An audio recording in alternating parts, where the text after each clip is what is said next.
donc autour des principales thématiques en psychiatrie. Je tiens aussi à excuser, donc d'abord à excuser mon ami le docteur Sandra Montfort, qui est pédopsychiatre, qui n'a pas pu être là aujourd'hui pour des raisons familiales.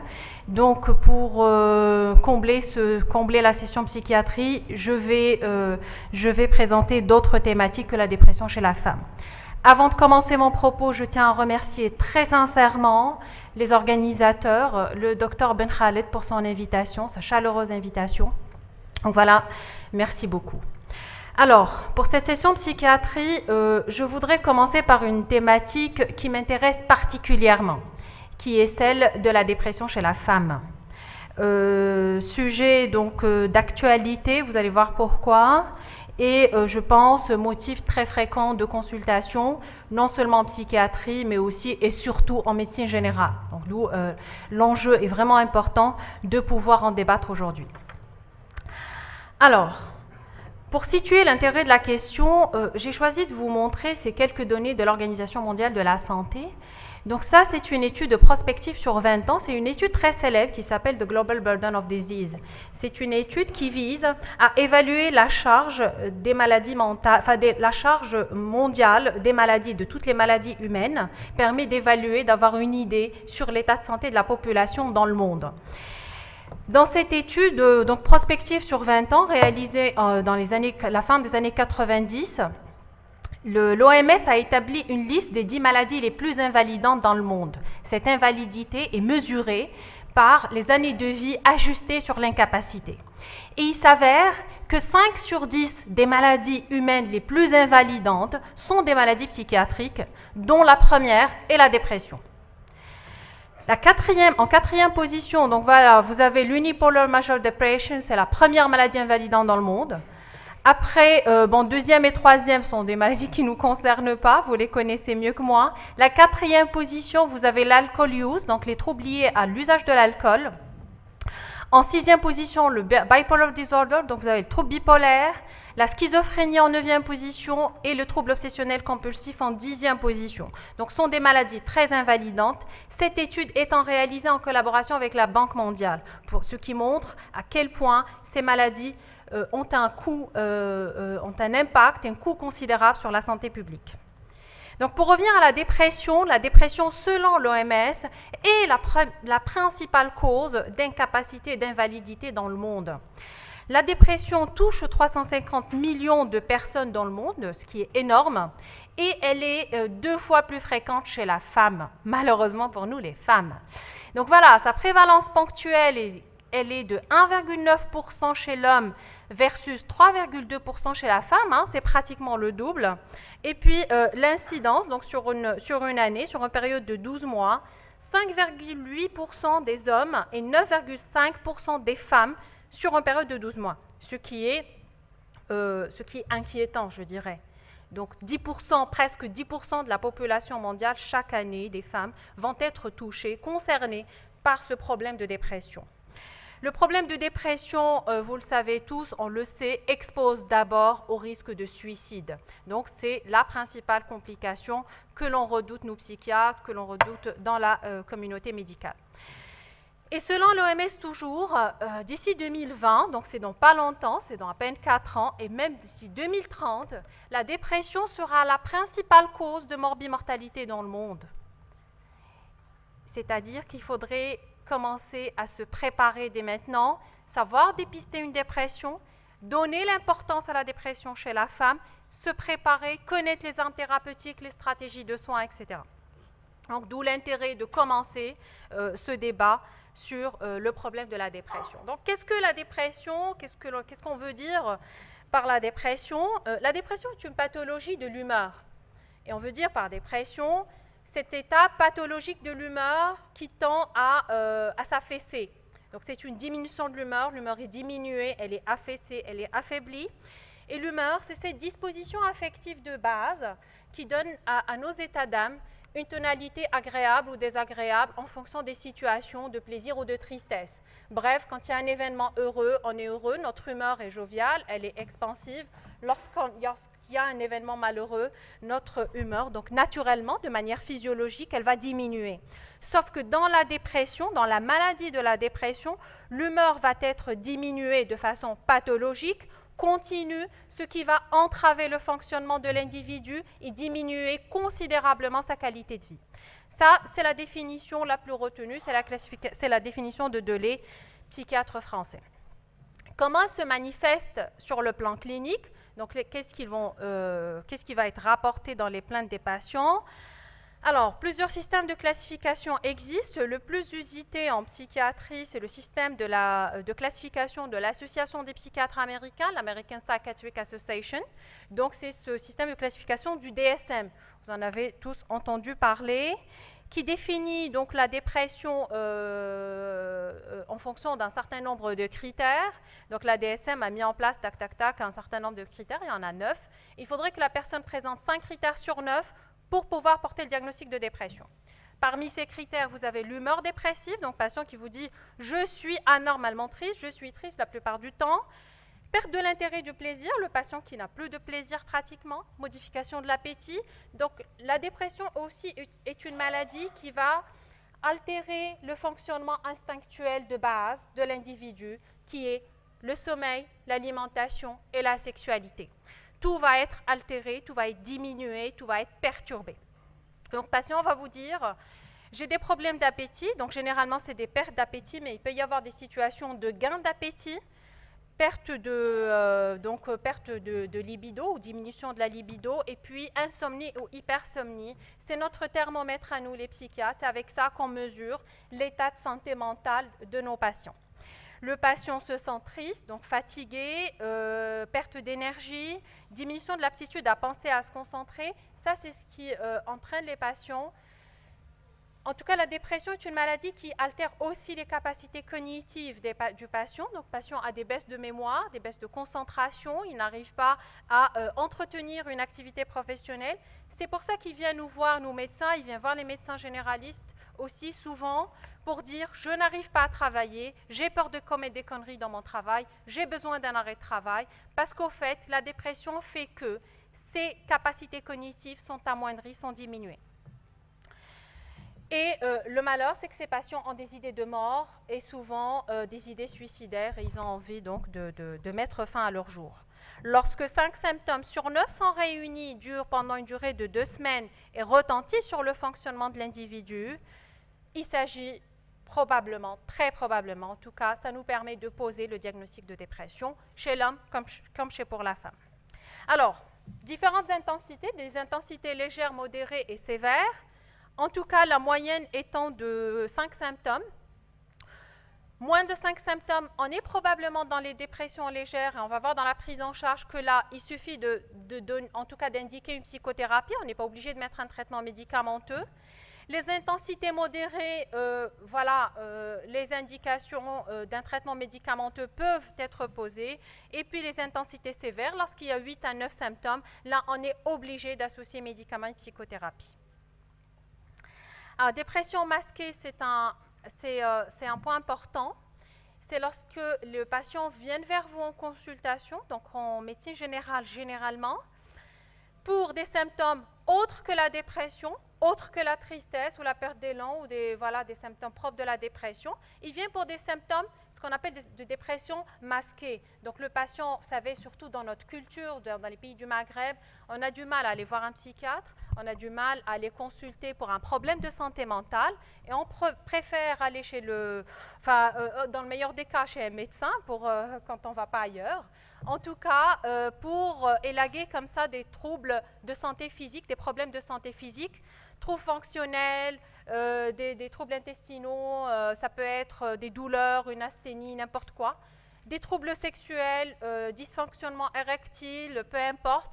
En tout cas, des symptômes peuvent être comme ça rapportés par nos patients qui ne sont pas franchement des symptômes dépressifs, mais que le patient, en tout cas, quand on rencontre ce genre de symptômes, il est intéressant d'aller creuser un peu plus loin, d'aller rechercher un syndrome dépressif, donc aller explorer la sphère instinctuelle, la sphère cognitive, parce que souvent, ça masque une dépression. Alors, ces symptômes peuvent être soit physiques, soit psychologiques, psychiques, et les idées psychiques de dépression masquée les plus fréquentes dans notre culture, c'est ces jeunes femmes, généralement, qui viennent en consultation parce qu'elles se sentent possédées par un djinn, parce qu'elles ont des idées d'ensorcellement, on m'a jeté un sort, donc je suis devenue une autre personne, je ne dors pas bien, je ne mange pas bien, je n'arrive pas à travailler, parce que les symptômes de santé mentale et de troubles psychiatriques prennent une connotation culturelle. Et c'est plus facile pour nous, c'est plus simple pour nous de dire « je suis possédée par un djinn parce que c'est dans ma culture » que de dire « j'ai un problème de santé mentale, je souffre de dépression, je me sens anormalement triste, je n'ai plus d'énergie et donc j'ai besoin d'aide au niveau, enfin j'ai besoin de soins psychiatriques ou de soins en santé mentale en tout cas ». Donc voilà, ça c'est des plaintes qui reviennent souvent, que vous devez voir souvent dans les consultations. Et moi je vous invite, lorsqu'il y a ce genre de symptômes, lorsque la patiente vous dit « je suis ensorcelée, je suis ceci, cela », allez-y, recherchez un syndrome dépressif selon les critères du DSM-4. Humeur, dépressif, tristesse, etc., etc. Alors, la dernière version de la classification du DSM-5 qui est parue en 2013, beaucoup de journaux dans le monde en parlent, c'est le DSM-5 et qui a donc retenu les mêmes critères de la dépression mais a ajouté de nouvelles formes cliniques. Dans ces nouvelles formes cliniques, bon là je vous épargne les détails, celle qui nous intéresse aujourd'hui, c'est ce trouble dysphorique prémenstruel. Ça veut dire que l'Association des psychiatres américains reconnaît aujourd'hui une dépression spécifique de la femme et qui permet d'expliquer l'augmentation de l'incidence de la dépression chez la femme. Alors, ce trouble dysphorique prémenstruel, on va en parler, donc c'est une série de symptômes qui surviennent de manière consécutive au cycle menstruel. Alors, avant de parler donc, spécifiquement du trouble dysphorique prémenstruel, un certain nombre de travaux de recherche, surtout les revues systématiques de la littérature, ont listé donc, tous les syndromes dépressifs qui sont spécifiques à la femme et qui contribuent à cette augmentation d'incidence. Donc, parmi ces troubles, vous avez le syndrome prémenstruel. Je ne parle pas trop fort. Si? C'est bon? D'accord. Le syndrome prémenstruel, c'est ces symptômes d'irritabilité et de tristesse qui surviennent pendant le cycle menstruel. Les femmes, on les connaît bien, hein, on est d'accord. 20 à 40% des femmes en âge de procréer. C'est beaucoup. Après, ces symptômes ne constituent pas un syndrome dépressif à part entière. Ils peuvent avoir différentes intensités, on va le voir. Il y a le trouble dysphorique prémenstruel proprement dit, reconnu aujourd'hui par le DSM-5, qui concerne 3 à 9% des femmes en âge de procréer dans la population générale. C'est beaucoup, 3 à 9 patientes femmes sur 100. Dépression du postpartum, dépression juste après donc l'accouchement, 3,8 à 5,6% des femmes. Et puis la dépression périménopausique, la dépression dans la période juste avant, juste après la ménopause, qui avec un autre ratio de 1,33, 1,79, ce qui est statistiquement significatif. Ça veut dire quoi? Ça veut dire que nous, les femmes, nous sommes sujettes à développer des symptômes dépressifs ou de présenter des dépressions dans les périodes de fluctuation hormonale. Ça veut dire que nos hormones, notre constitution hormonale, biologique, nous rend vulnérables aux facteurs d'environnement qui sont des facteurs psychosociaux que l'on définit, nous les médecins, que l'on nomme les facteurs psychosociaux qui regroupent le stress, les problèmes de couple, les problèmes conjugaux, les problèmes de société, les problèmes de discrimination, etc., et tous les malheurs par lesquels peut passer une femme tout au long de sa vie. En tout cas, voilà, on est fragilisé de par nos hormones. Dans ces périodes de perturbations hormonales qui sont pendant les règles, pendant un accouchement, ou juste après, et pendant la période ménopausique, on est plus sujette, plus vulnérable, plus candidate à développer une dépression lorsque des facteurs psychosociaux sont associés. L'idée de base, c'est ça. C'est ce qui permet d'expliquer l'augmentation d'incidence. C'est une notion importante à laquelle nous tous, médecins, on doit être sensibles. Pourquoi? Parce qu'à chaque fois que vous recevez une patiente, une femme dans vos consultations, qu'elle se plaint de problèmes XY auxquels vous n'êtes pas arrivé à trouver une solution médicale, pensez au diagnostic de dépression parce qu'elle elle a 2 fois plus de risques de présenter une dépression qu'un homme. OK? D'accord. Donc, je reviens à ce syndrome prémenstruel. Donc, 20 à 40% des femmes, il existe différentes intensités. 50% de cette population de femmes, donc de ces 20 à 40%, font des symptômes modérés, donc qui vont perturber la vie familiale, la vie de couple et la vie professionnelle. 5 à 10% vont présenter des symptômes prémenstruels sévères, dont 3 à 9% un syndrome dysphorique prémenstruel. Alors, qu'est-ce que c'est? C'est des symptômes qui surviennent lors de la dernière semaine de la phase lutéale. Donc, la fin du cycle, première semaine de la phase folliculaire, donc juste au début du cycle. Et là, la patiente va vous dire, j'ai une humeur dépressive, je me sens triste, je suis fatiguée. Donc, il y a une fatigue, une léthargie excessive. Elle est anxieuse. Messieurs, donc vous connaissez aussi ces symptômes à travers vos femmes, et les femmes, on connaît bien en tout cas, on les ressent bien ces symptômes-là. Difficulté subjective de se concentrer, impression d'être débordée, sentiment, hypersomnie ou insomnie, irritabilité, la femme devient nerveuse, devient grincheuse comme ça, plus que d'habitude. Et là, lorsque ça survient 2 cycles consécutifs, on est probablement dans le diagnostic de troubles dysphoriques prémenstruels et il est intéressant d'adapter un traitement. On va voir quelles sont les recommandations qui existent aujourd'hui pour ce problème-là. Alors, ce qu'il faut savoir aussi, c'est que les femmes qui présentent... D'accord. Alors, ces femmes qui présentent un trouble dysphorique prémenstruel sont candidates à présenter une dépression du postpartum. Dépression du postpartum, c'est connu. Oh là, c'est mieux là. Je suis obligée de parler moins fort. Ça va me reposer un petit peu. OK, donc dépression du postpartum, c'est connu, c'est cette dépression qui survient juste après l'accouchement. Et donc, il est dit aujourd'hui dans les travaux de recherche que quand on fait un syndrome dysphorique prémenstruel tout au long de sa vie, on est candidat à faire une dépression du postpartum après un accouchement. Ça, c'est une étude très récente, réalisée en 2015, un suivi de cohorte coréenne.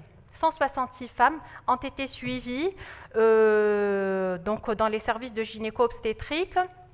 Parmi ces femmes, un certain nombre vont présenter une dépression du postpartum.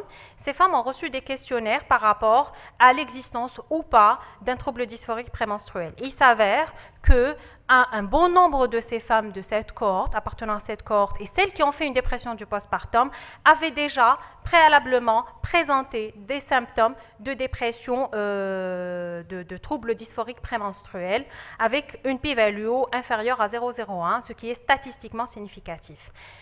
Bon, ça c'était pour l'exemple, mais sinon, un grand nombre de travaux de recherche plaident en faveur d'une certaine vulnérabilité donc, commune qui prédispose donc à ces troubles dysphoriques prémenstruels qui vont prédisposer au développement d'une dépression du postpartum et on va le voir un peu plus loin, même à une dépression périménopausique.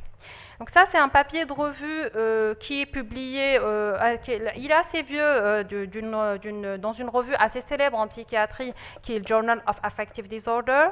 C'est une étude américaine réalisée dans le cadre de la SVAN. La SVAN, c'est le Study of Women's Health Across the Nation. C'est une étude qui évalue l'état de santé des femmes dans la population générale aux États-Unis. Et là, ils voulaient voir quelle était la prévalence, en tout cas le risque de développer une dépression périménopausique en fonction de différents paramètres, dont les variations ou l'origine ethnique. De dire, est-ce que par exemple les maghrébines ont tendance à faire plus de dépression que les afro-américaines ou pas. Résultat, effectivement, la périménopause est une période à risque donc de développer une dépression. Plus toute la période ménopausique que la préménopause, pré-isolement ou la postménopause, hein, donc dans toute cette période-là. Il n'y a pas de différence en fonction des ethnies, donc toutes les femmes sont concernées, quelle que soit leur origine ethnique. Par contre, la présence de stressful life events, c'est-à-dire des événements de vie stressants, la présence, le fait d'avoir un bas niveau socio-économique, favorise à l'augmentation du risque de dépression. Donc en gros, ce sont les conclusions de ce papier qui est très célèbre et qui fait le point sur les facteurs de risque d'une dépression périménopausique. Alors voilà, quelles sont les pistes de recherche qui existent donc aujourd'hui qui permettent d'expliquer ce problème? Je voudrais en dire un mot, c'est important pour dire où est-ce qu'on en est aujourd'hui dans ces explications par rapport à la dépression chez la femme et la survenue de ces symptômes en fonction des variations hormonales. Alors, il faut savoir que dans le cerveau, il y a une partie qui s'occupe des émotions, c'est le système limbique. Et dans ce système limbique, il y a une structure en particulier qui est l'amygdale, qui est notre cerveau émotionnel. L'amygdale est une structure cérébrale qui est truffée de récepteurs aux oestrogènes et à la progestérone, au 17-bêta-œstradiol. Donc, toute variation hormonale au niveau de l'amygdale, là au niveau du cerveau, va entraîner des perturbations au niveau de l'axe hypothalamo-hypophyso-surrénalien, qui est l'axe du stress. Parce que c'est l'amygdale qui va donner l'ordre au cortico-surrénal de sécréter des glucocorticoïdes pour gérer un stress dans l'environnement. Vous arrivez à me suivre. Du coup, toute variation hormonale va perturber l'amygdale et va perturber l'axe du stress. Les surrénales vont se mettre à hyperfonctionner, à sécréter beaucoup de glucocorticoïdes. S'il y a des endocrinologues dans la salle, voilà, on peut en débattre. Les glucocorticoïdes vont entraîner une sécrétion de cytokines pro-inflammatoires dans le macrophage. Donc, sont libérés dans le sang, vont se fixer sur les macrophages qui vont sécréter des cytokines pro-inflammatoires. Ces cytokines pro-inflammatoires qui sont aujourd'hui connues à l'origine de plusieurs maladies d'étiologie inconnue, maladies complexes, dont les maladies psychiatriques. Donc, sont neurotoxiques pour le cerveau. Ils vont attaquer donc le système des neurotransmetteurs, favoriser la dépression. Et après, c'est le cercle vicieux. On se sent fatigué, etc., etc., etc. Donc, d'une part, ça perturbe l'axe du stress, hypothalamo-hypophyso-surrénalien, mais aussi ça diminue la plasticité des récepteurs GABA, les récepteurs gamma-aminobutyriques, qui sont inhibiteurs, qui favorisent l'anxiolyse. Donc, en même temps, la femme est déprimée, mais en plus, elle est anxieuse. Et là, les pistes de recherche vont de plus en plus dans le sens de la neuroinflammation, donc l'inflammation du cerveau à l'origine des symptômes dépressifs et des symptômes psychiatriques. Et là, on sait que chez la femme, lorsqu'il y a des perturbations hormonales comme ça, lorsque les hormones ne sont pas adaptées, ça peut favoriser cette neuroinflammation, d'où les symptômes psychiatriques. Quelle évolution, quelles complications pour la dépression? De manière générale, pour l'homme que pour la femme, la dépression est une maladie récurrente, donc 64% à 5 ans, 80% à 10 ans, 85% à 15 ans. Lorsqu'on fait une dépression, on a 85% de chances de refaire une autre dépression à 15 ans, ce qui est énorme. Le risque de suicide est 30 fois plus élevé, c'est beaucoup. Et puis, les études montrent que 45 à 70% des tentatives de suicide sont associées à une dépression. Donc, l'enjeu est hyper important. D'où l'intérêt de réaliser le dépistage dans les consultations, dans toutes les consultations de médecine, pas uniquement en psychiatrie. Les comorbidités sont fréquentes, essentiellement les comorbidités affectives. Donc, vous avez des patients qui souffrent d'hypertension artérielle, de diabète, de maladie système, n'importe quelle maladie. La prévalence, le taux de dépression est associé à ces maladies-là, à ces maladies chroniques, donc est très important, notamment pour les maladies neurologiques et les maladies de système. Comment on traite? Donc, il y a des traitements pharmacologiques, des traitements psychothérapiques. Les traitements pharmacologiques ont un but curatif et préventif. Et puis, les psychothérapies de différentes sortes, c'est des indications, je le dis toujours, c'est comme pour la chirurgie. Après, pour tout le monde, il est important d'associer le traitement à une psychoéducation, de dire voilà, madame, vous souffrez d'une dépression, je vais vous prescrire un traitement qui va vous aider à surmonter ce cap, etc. etc. Le fait d'intégrer le patient, collaborative care, c'est intégrer le patient dans la prise en charge, ça a un rôle thérapeutique en soi. Alors, les médicaments qui existent, donc les plus connus, les plus à la mode, sont les ISRS et les inhibiteurs spécifiques de la recapture de la sérotonine. Donc, la sérotonine est un neuromédiateur qui est incriminé dans la dépression. Il existe une panoplie d'IRSS sur le marché algérien. Pourquoi j'ai mis Zoloft? Il y a des amis de laboratoire qui me regardent comme ça en souriant. Je ne fais pas de la promotion pour les laboratoires, mais c'est juste que la sertraline est un médicament, puisque je parle de la dépression chez la femme, en tout cas le plus utilisé chez la femme. C'est celui qu'on peut utiliser chez la femme enceinte, chez la femme qui allait, lorsqu'on n'a pas le choix. Parce que la question chez la femme, parce qu'on ne peut pas tout dire, hein, la question c'est quand une femme enceinte est déprimée, est-ce qu'il faut traiter ou ne pas traiter? Quand une femme allait, elle fait une dépression du postpartum, elle allait, mais je vous dis tout de suite, il faut arrêter le traitement. Mais si on n'a pas le choix, ou arrêter l'allaitement. Mais bon, il y a des situations dans lesquelles on n'a vraiment pas le choix. Et là, parmi la panoplie d'antidépresseurs, c'est la sertraline dans les études cliniques qui est la plus utilisée, la plus recommandée, je dirais. Il existe aussi des tricycliques, des tétracycliques, des inhibiteurs spécifiques de la noradrénaline, de la sérotonine qu'on utilise donc comme traitement de fond. Mais généralement, on associe un traitement benzodiazépine en début de traitement, juste pour soulager les symptômes donc, de type anxieux, insomnie et tout. Mais là, je voudrais aussi profiter de l'occasion pour faire passer le message à mes collègues. Les benzodiazépines sont des molécules dangereuses, à potentiel addictogène important. Quand on les prescrit, il faudrait veiller à faire le sevrage au bout de 3 mois maximum.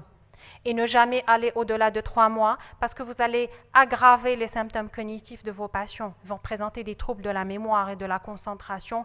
Et à la longue, il y a même des études qui aujourd'hui les incriminent dans l'éthiopathogénie de la maladie d'Alzheimer. Bon, les résultats sont controversés, mais en tout cas, il n'y a pas de fumée sans feu, comme on dit. À quel moment faut-il traiter? Je pense que c'est important. Alors, lorsque l'intensité est légère, on peut se contenter d'une psychothérapie. Lorsque l'intensité est modérée, c'est psychothérapie et ou médicaments, hein, à base d'ISRS ou autres. Et puis, lorsque l'intensité est sévère, là, on est obligé d'administrer un traitement antidépresseur en association avec un traitement psychothérapique. Alors, début de traitement, on commence par un antidépresseur, on favorise toujours la monothérapie. On revoit le patient avec une psychoéducation, hein, on va expliquer comment il va prendre son traitement.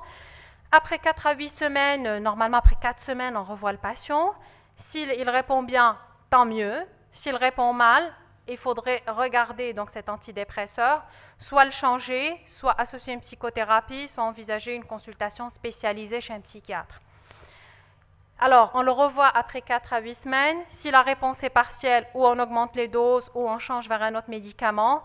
Si la réponse est complète, tant mieux. Maintenant, si le patient ne répond pas, moi, je vous conseille de l'orienter en psychiatrie. Voilà.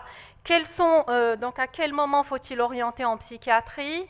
Parce que la dépression est une maladie qui peut être suivie en médecine générale, dépistée, traitée en médecine générale. Il n'y a pas besoin d'orienter. En plus, on a un bon lien avec le médecin généraliste, c'est généralement le médecin traitant, le médecin de la famille, le médecin auquel on fait confiance, on se sent à l'aise. Donc, il peut tout à fait traiter une dépression sans aucun problème, sauf qu'il y a des situations spécifiques dans lesquelles il serait intéressant d'orienter vers un psychiatre. Mauvaise réponse au traitement. Donc voilà, le patient ne répond pas, vous avez changé, etc. Il n'a pas répondu, il faut l'orienter vers un psychiatre. Caractéristiques mélancoliques. Donc la mélancolie, c'est une dépression sévère lorsqu'il y a des symptômes de sévérité, notamment des idées suicidaires. Idée délirante congruente à l'humeur, donc là, ce qu'il y a du délire, on va voir le délire dans la deuxième présentation, qui vont dans le même sens que l'humeur.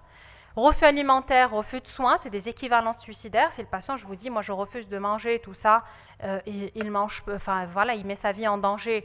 Là, c'est un signe de sévérité, il faudra orienter en psychiatrie.